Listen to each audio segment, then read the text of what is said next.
Welcome to the Synergy podcast, the space where we redefine how we move, heal, and experience our bodies. My name is Arianna Montanari, yoga teacher, soap maker, beekeeper, and really advocate for a pain-free life, pleasure-driven life. In here, we break free from the unspoken rules that tell us how we should look, move, and feel. And through intuitive movement, self-care, and deep reconnection with nature, we explore what it truly means to live without tension, pain, or limitations. So, whether you're a yogi, a seeker, or simply curious about stepping into a more liberated way of living, you're in the right place. So let's dive in.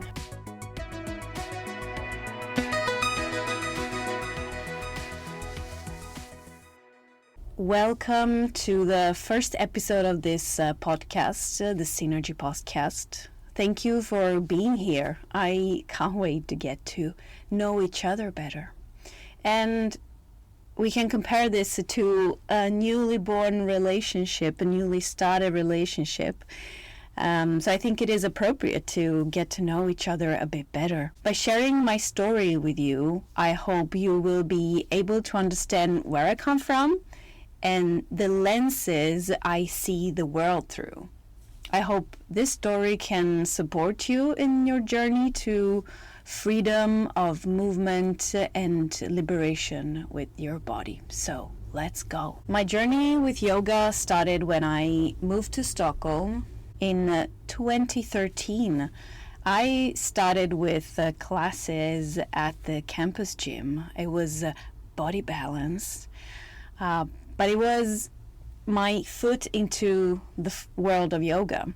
And before that, I have danced since I was young, and yoga became a practice similar to dancing, so I kind of substituted dancing with yoga. I also practice Pilates, ballet, and contemporary dance. And so when I discovered a yoga studio called Yogansa, that's where I brought all my practices, the dance and then the yoga. I got into Ashtanga real quickly and rocket yoga, and thought it was super fun and challenging. After 5 years of practice, I felt I wanted to learn more, to kind of go deeper. I had, questions that were unanswered. So I asked around, and my friend Mateusz told me about Yoga Synergy and Simon's work. And so I did some research and got very intrigued about how different and scientific his approach was.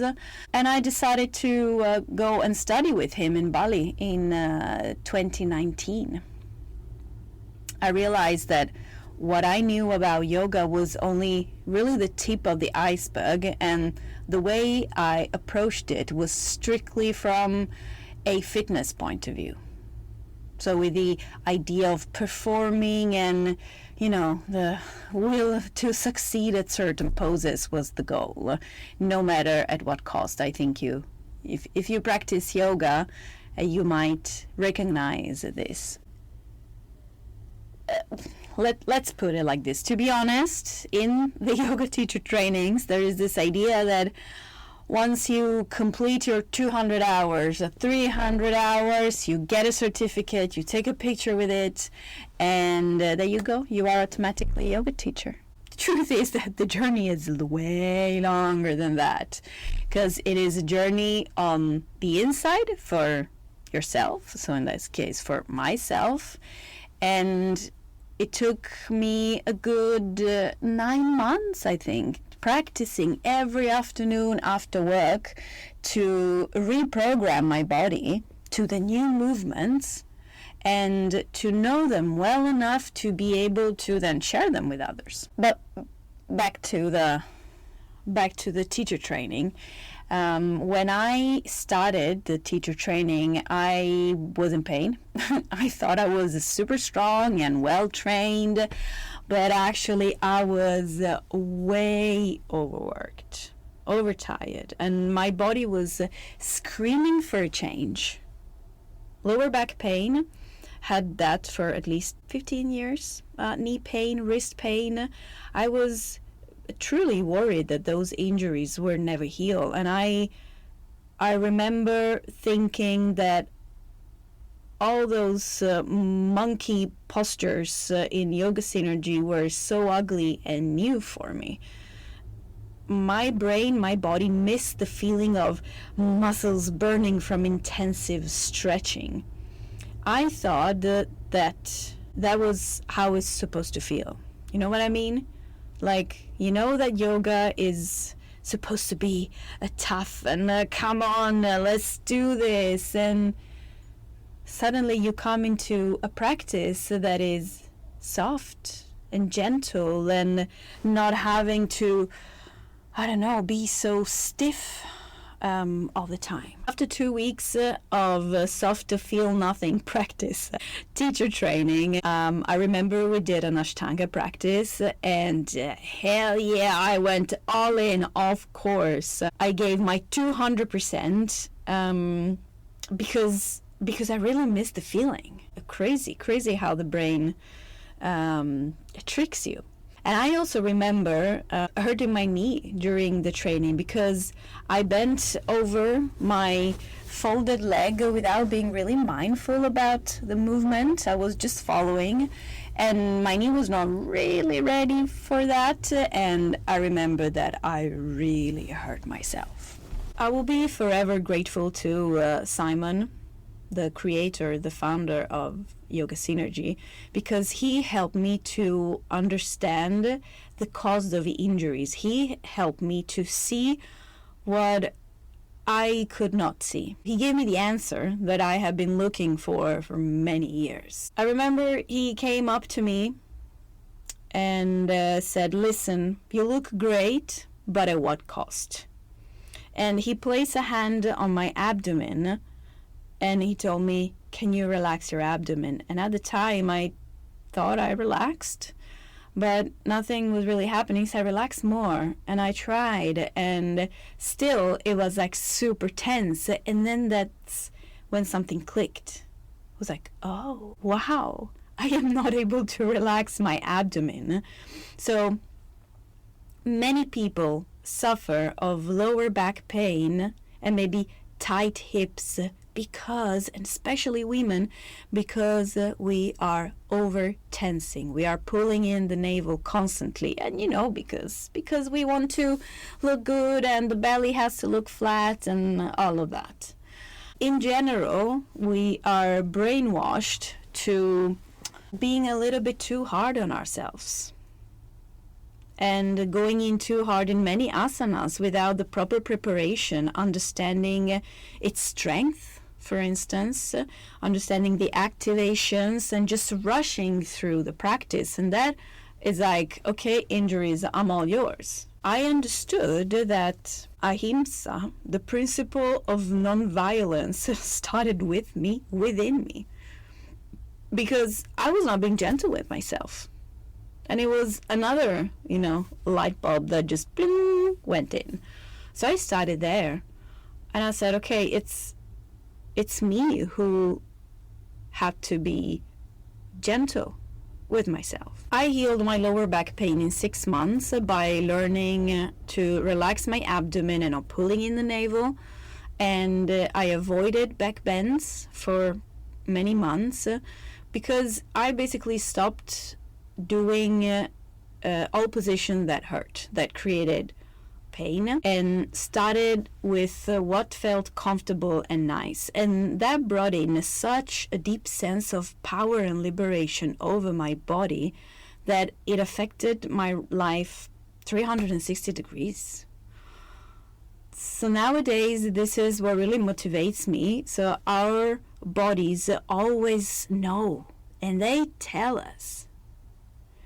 But we are not trained to listen or to understand their language, because we are taught since young age, especially women, to fit into a box, possibly a tiny pretty one. And it is provoking for others when you act differently, speak different, look different. And it takes courage from your side to actually go for it. So over the years, we create our identity, taking elements from our reference groups of belonging. You know what I mean? What others think affect us in a very subtle way, but also very deep, very powerful. Because deep down, we all want to be seen, accepted, and loved, really. The synergy practice is different from what you might have experienced as regular vinyasa classes, because it really goes into, again, a non-violent way of moving, a smart way of moving with your joints, and you really feel the body in a new way, because it is not just a yoga class, if you wanted to see like that. It is like a full body and mind experience with yourself. You balance a lot, there is a lot of like playfulness and curiosity, and you move much more and much deeper than you are probably used to. Because I learned to dare experimenting, moving my body in unconventional ways.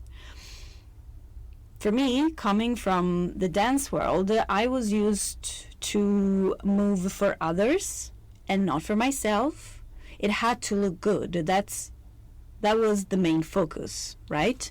That was what was important. It has to look good. My belly has to be flat. And when I understood that, it was like I could just let go.